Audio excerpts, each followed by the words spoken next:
Welcome to Therapy in the Great Outdoors, the podcast where we explore the business and practice of nature-based pediatric therapy of all kinds. If you're an outdoor-loving pediatric practitioner in the fields of occupational, physical, or speech therapy, social work, or mental health, this podcast will help you start and grow a successful nature-based practice or program. I am the ever honest, always 100% real, you'll hear it all on this podcast, Dr. Laura Park Figueroa. I'm a pediatric OT with over 20 years of experience, and I run a thriving nature-based practice with profitable locations in 2 different states and multi-six figures in revenue. I also host the free online community at therapyinthegreatoutdoors.com to help you pursue your nature-based therapy dreams too. Are you ready to take action on those dreams? Let's jump in. Hello, friends. All right, as promised last week, we are going to talk about pricing your nature-based therapy services this week. I am actually going to make this into a little bit of a series because I have a podcast that I produced for many years called Mind Your OT Business. And there are several great episodes on that podcast about pricing. And so I am actually going to share them on this podcast as well, because I don't assume that anyone who listens to this podcast actually even knew I had another podcast before this. And I went back and listened, and there's some really great information there for all of you. So this week, I'm going to talk about how to price your services. And then in the coming weeks, I will share a mini series. I think it's 3 episodes on pricing, and go a lot more into like pricing psychology and things like that. The reason for that is that I am actually, at the time that this is published, which will be mid to late October, I will be about a week or so away from going on an almost month-long trip to Nepal and Indonesia with my 20-year-old son. And it is just a chance of a lifetime to do this. His friend has a mom who has worked in Nepal for many years off and on, and so she speaks Nepalese, and we are going to travel with his friend and his parents. We're surprising his friend, which I think is probably fine to say on this podcast because his friend will never hear this. So we're going to surprise his friend. His friend does not know that we're going to come, and so his mom and dad and I and my son have been conniving behind the scenes to plan all of this without my son's friend knowing that he's coming. So it's really exciting. It's going to be so fun. So we're going to go to Namche Bazaar, which is one of the stops on the way to Everest Base Camp. We will not be able to get to Everest Base Camp in the time that we have scheduled there, but we will be able to see Everest from afar, which is just, I get goosebumps sitting here talking to you all about it. It is such an epic trip. I'm like dumbfounded that I actually even get to go do this. And I am just full of gratitude for my life right now, like that I get to go do this. There are so many things that had to align in order to allow me to leave for that long. And things have just fallen into place. So I've hired a COO in my practice who is going to be running things along with my CFO, the Chief Financial Officer. So Chief Operations Officer is someone who kind of runs and manages a business. And then my executive assistant and CFO, Chief Financial Officer, Nicole, is going to be running the business with the new COO as I am gone. And I also feel really grateful for my husband, who is going to be home with my youngest, who's going to be 14 by then, and manage his homeschooling and all of that. So I'm a little sad to be away from them for almost a month, but it's going to be so worth it. And I'm also just, my heart is full of gratitude that I have a 20-year-old son who even wants me to travel with him for that long. So it's just, I'm super thankful for this phase of life. I just am in this fall where I'm feeling grateful and excited and just really looking forward to doing this trip with Lucas and having the time together, and also just seeing incredible parts of the world where I haven't traveled a lot. I've never had a lot of money in my life. Like, I didn't grow up wealthy. My husband and I, for many years, my husband worked in churches, and so we just did not have a lot of money. And So this is a real just gift to me. I cannot wait. I'm so excited. So sorry to go into that big, long description of everything, but that is the explanation of why I'm going to be doing this kind of series on pricing, because I do feel like those episodes from my old podcast could be really helpful. So I'm going to repurpose those over the coming weeks. And if you had listened to them, gosh, it was probably, I started that podcast in 2018, so it's been over 5 years now. All of it is still relevant about pricing. But if you had listened to them a long time ago, well worth another listen. So, all right, let's talk today, though, about how to price your services. The first thing I would say is you don't have to set your prices really high to start, okay? Now, I should back up. What is that sound? The little rewind sound? I'm totally dating myself from when we had tape players and you would like hit rewind and the rewind sound would go. Okay, so yes, I'm 48 years old. You will see that here as I'm talking. Okay, rewind a minute. To start out, I need to say, I am speaking to those of you right now who have some way to have control over the prices that you charge for your services. Now, obviously, if you are taking insurance for your nature-based services, you don't have much of a say over what you get charged. But I do think that listening to these pricing psychology episodes coming up and to this episode will be helpful even if you take insurance, because it might give you ideas for things you could offer that are outside of the insurance-based model to bring in some extra revenue into your practice. So that's the caveat before I jump into all of these. Back to don't set high prices to start. When you are a brand new business in the area, you do not have any social proof that your methods or your therapists are good.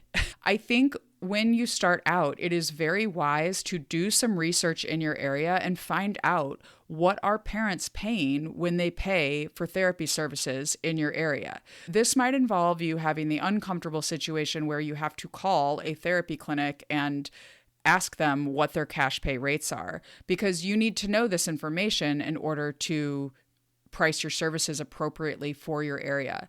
Prices are going to vacillate widely depending on where you live and what your market can handle. So my practice in California charges over $200 an hour for therapy services, and my practice in Madison charges $150.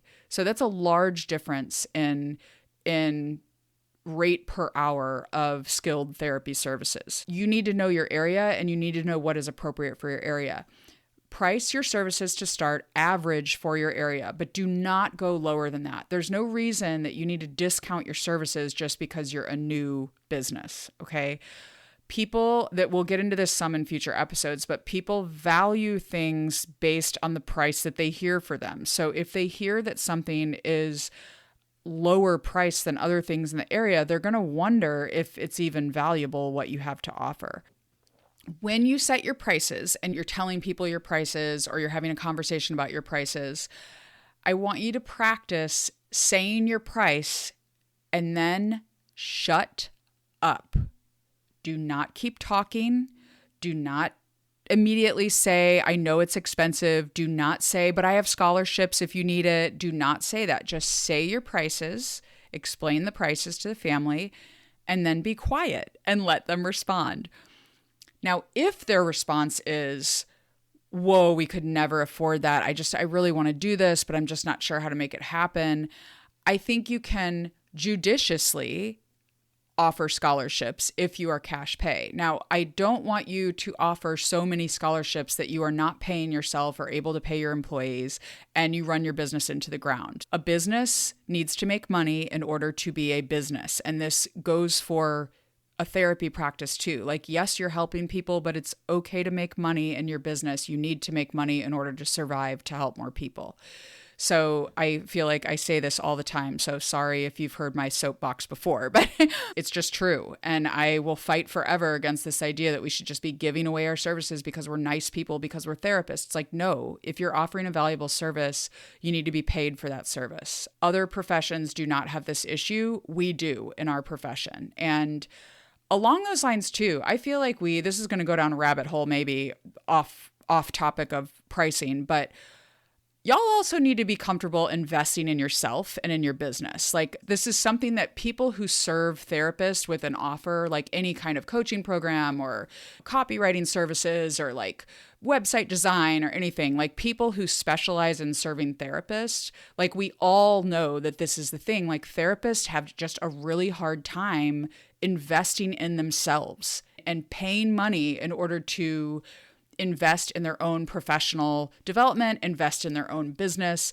And the therapists that do that, the therapists that are willing to invest in themselves, they actually end up being the most successful people. You have to invest in yourself in order to grow your business. Okay, sorry for the little side topic there, but back to pricing. Okay, you can offer scholarships if you're cash pay. That was the next thing on my list. I already said that. I would definitely say that price your services appropriately for your area and then offer the scholarships if needed. The other thing you can do is to think about finding different payers in your area that may, like we had a grant for a while in the Bay Area that was providing services, like the regional centers sometimes provide services that are like the early intervention programs, or there's all different kinds of scholarship funds that are out there. Do some research in your area and see what's there in order to offer funding for people in your practice. But my point is you can keep your prices high or average, at least for your area, and then get those funders to pay your actual price if you offer scholarships to families. Back to pricing again. Sorry, this is all kind of related to pricing, but also to funding your services, things like that. It all melds together when I start talking about business.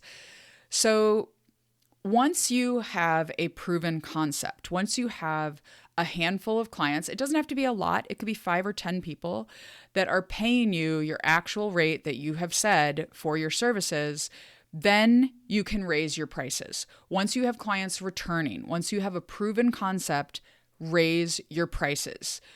You should at least raise your prices based on cost of living adjustments. And these are published by the Social Security Administration in the United States. I'm sure if you're in another country, there's something similar, some kind of cost of living increase that is recommended. And you can look at that number and raise your prices that amount. Now, for a while, I was doing raises in my business based on the cost of living adjustment, and I was giving them like every year, no matter what, people got them. And I think I'm going to move away from doing that and move towards like a performance-based kind of system where employees move up in steps in order to get different raises and different bonuses. But that is a whole other episode. I'll probably do an episode on that actually once I get it set up. We're working on that right now. I do think looking up that cost of living adjustment, it's called COLA for short, COLA. That is a good kind of metric to see because it'll show you how prices are going up in general wherever you live and will allow you to raise your rates accordingly. Because if you don't raise your rates ever, you basically are going to be well underpriced in 5-10 years because if you never raise your rates, you're not keeping up with inflation and like just the cost of living goes up over time. All right. And then finally, the last thing I would say is when you're pricing your services, think about what value you could offer to clients besides just the typical therapy model of you pay for these minutes of therapy. If you offer add-ons that add value for families so they can really see why they're paying you their hard-earned money versus going to their insurance and paying their $20 deductible or whatever and having a 30-minute visit at a clinic, then you need to really illustrate that value for them. So basically, you can offer these add-ons like a weekly update or progress notes that you send them more frequently, maybe than they'd get in a clinic-based setting.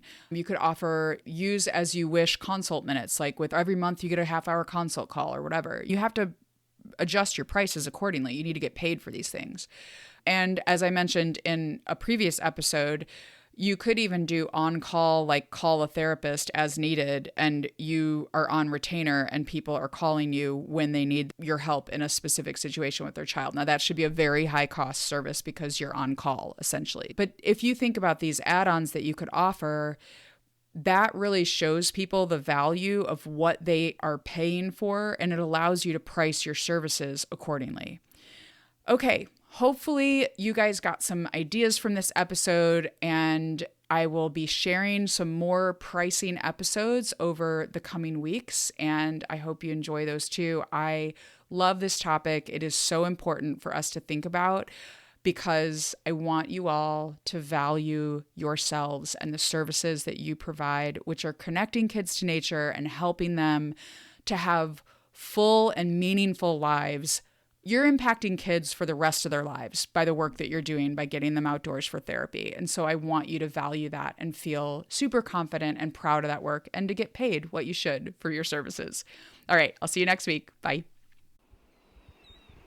Hey, before you go, if this podcast has helped you in your nature-based work, will you take 1 minute to leave a 5-star review for the podcast wherever you're listening right now?